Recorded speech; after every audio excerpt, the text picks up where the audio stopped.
How's it going, everybody? Goldhead here, and welcome back to the channel. This is going to be 20 tips and tricks that I can provide you for the brand new game Chivalry 2. I do want to point out that I'm not going to be touching on how to pick up a chicken or pick up certain items and how much damage that will produce, or archery. I will just not touch up on those basic common knowledge things that you probably already know, so we do not waste any time. We can jump right in to some of the things that I do to help me win more games along with have a higher KD. Hopefully this video provides you with some of the answers or tips and tricks that will help you, and if it does, make sure you hit that like and subscribe button, and if you don't want to subscribe, just hit that like button and that will help out just fine. So coming in at number 1 is going to be settings. We can adjust this in game or at the main menu. Now the first thing here is going to be auto sprint. We want to make sure that we have that enabled, and then also full gore. We want to make sure that we have that on, because if someone's all bloody, that is going to indicate that they are a one hit, and you definitely want to have that on. Next up is going to be motion blur. We want to have this turned off. We're not driving a car, and this is going to make the game look a lot better in fight, especially if you're in front of 3 guys and they're all moving around and you're trying to swing at the same time. You're going to be able to see a lot better if you have that turned off. Next up is going to be sensitivity. We want to have this a little bit higher. That's how I like it. I just turn it up 3 notches, I believe.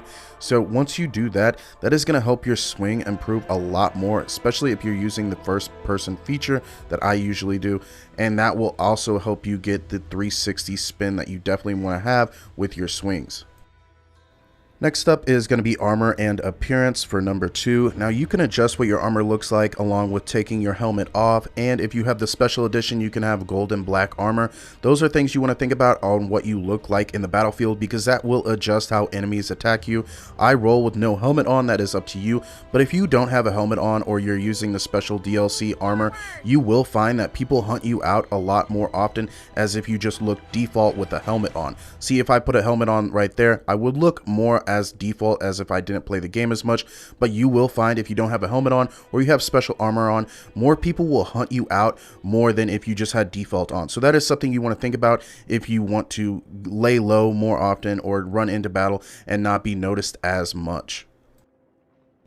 Next up is going to be number 3, and that is going to be healing. I'm going to touch on this real quick. You probably already know all this stuff, but you will have bandages that will heal you. You get 1 every spawn. You can grab another one at the resupply after you use it, and then also flags that your teammates can throw down will give you health, along with these medical boxes that you can walk right over that other teammates can throw down, or you can throw down your own and just walk right over it and it will start healing you.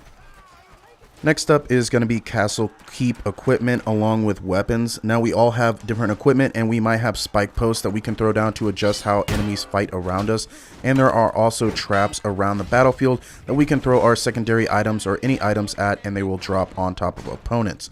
Now on top of keeps, there are ballistas along with barrels and rocks, things that we can pick up and throw, especially if people are coming up the ramps and like 2 or 3 people coming up the ramp. You can throw a barrel and knock a couple of them off, and that will just help the siege happen. Now another thing too is ballistas. If someone's not on it and the enemy is close enough, you might want to hop on it, get a couple quick kills or just one and move along. Now right above the gate is 2 sets of rocks. Now if they're breaking the gate and you are defending, you might want to come over here, grab a couple rocks and throw them down. Now some players like to go onto the sides of the gate, so you can't do that, but if you can get an angle, throw a rock.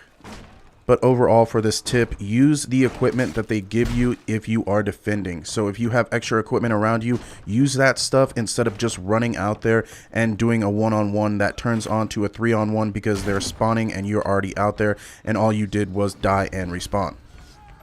Next up is going to be Siege Weapons 2.0. So when you are attacking and you have broken through their defense, remember that you can use their equipment against them. So you can flip these ballistas around, and if they were fighting the courtyard, see, they've already went inside, but if they're fighting in the courtyard, you can use their ballista against them along with their rocks. You can go up there and grab their rocks and barrels and throw them against them.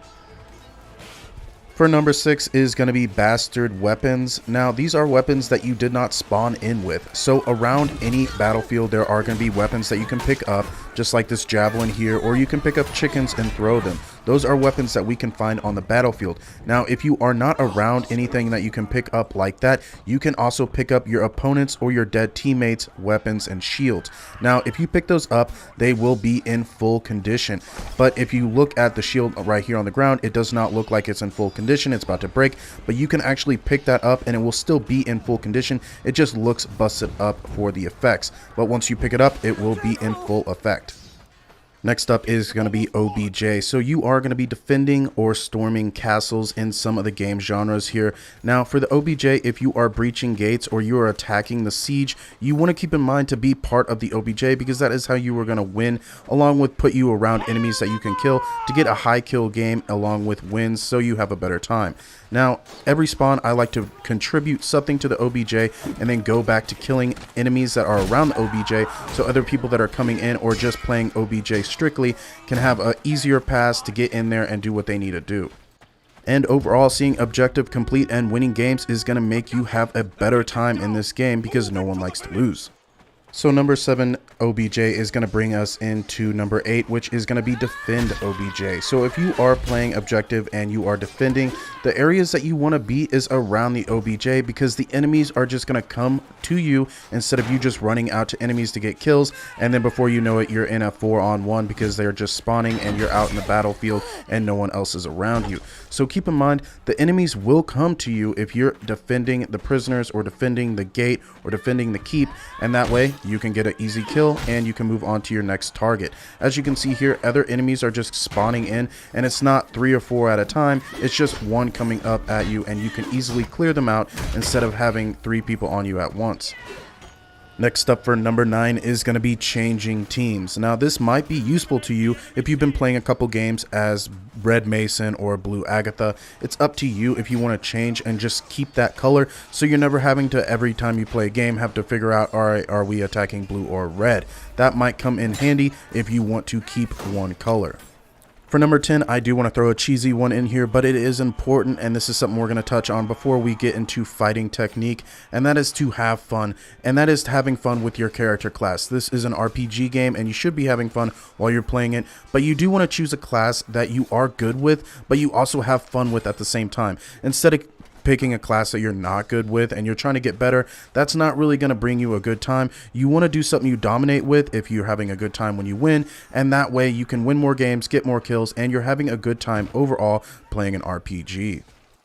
For number 11, it is going to be fight like a Jedi. If you can get into a fight without just running in there swinging, it might benefit you more times than not. So if you can jump off something and then do a swing right on top of them, that is going to be a hit, and you are going to be more successful in your fights. Another thing is running and picking up items. You do not need to stand still and look at an item to pick it up. You can just run over it and hit that button and it will pick it up immediately. One other thing is use your mind and your ears. People are going to come up behind you all the time, and there's nothing you can do about it, and that is what you want to do too. But you need to adjust how you're dashing and blocking, so you're moving away from that person and getting the new person in the fight in front of you, so you can do your heavy swings and get those kills. Heavy swings are going to be crucial for fighting multiple people. That way you can block all their hits real quick and then do a comeback swing real quick, and it will hit all of them at the same time, hopefully. But another thing you want to do is make sure that you are getting in as many fights as you can and assisting your teammates. You don't want to always instigate fights and start them. You want to assist other players as much as you can, so you can get those kills and make sure that your teammates don't die, and also limit how much health they lose. Next up is going to be dodging and shuffling. This is something that is going to be crucial to not breaking your weapon, because breaking your weapon will happen all the time if you just keep blocking in front of you. What you want to do is shuffle to the left or right, or you can just even shuffle backwards, so then they can't hit you and you don't have to block, so you are ready to attack again. Also, if you're always blocking, they can just kick you and that will break your block and you will be staggered. So if you just shuffle backwards, they can't stagger you. That way you can keep multiple enemies in front of you, always watch their attacks, and also repeat an attack so you can kill them. And that will help you get enemies to always stay in front of you, because that is crucial.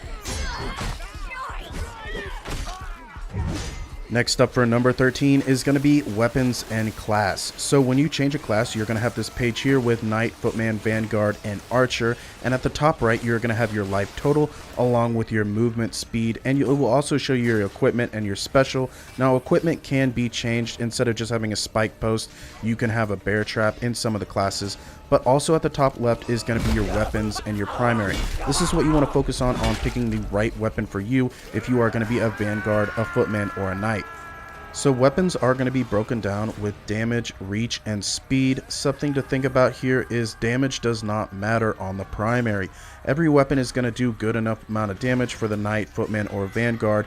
So don't look at the damage. You really want to focus on your reach and your speed and how fast you produce combos. If you're doing a sword and shield combo, you want to have good amount of combo speed, because when you block an attack, you can swing once and then swing twice again, because most people do a swing and then a block, a swing and a block.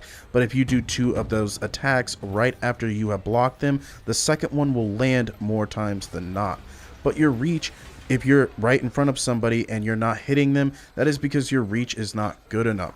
You want to have a better reach and less damage. And plus, if you're chest to chest with somebody, you cannot see the left and right enemies, and that way you can also have a better reach on swinging.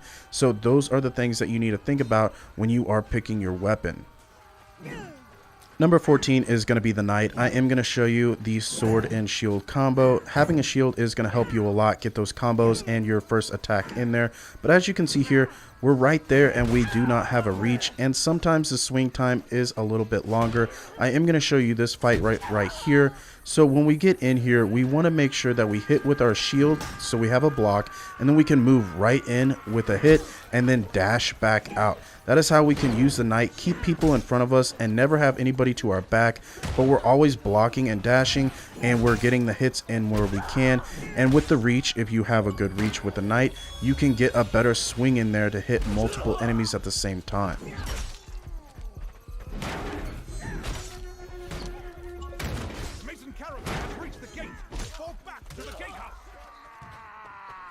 Next up is going to be the Footman. I do want to show you a couple clips here that are going to make a big difference on how you play. So with the Footman, you don't always want to just run in straight in battle. You want to bob and weave and get into the sides of fights. That way you can always land a special heavy, or you can always get in there with a jab or a poke and at least get one good assist hit in to help your teammates. Another thing too is most of the time when someone has a one-handed weapon, they're always moving forward and hitting. If you have a longer spear type weapon or anything with better reach, move backwards while they're hitting, while you're blocking at the same time, so that way you're always getting out of their reach, but you're keeping them in your reach because they are staying in front of you by hitting and moving and forward.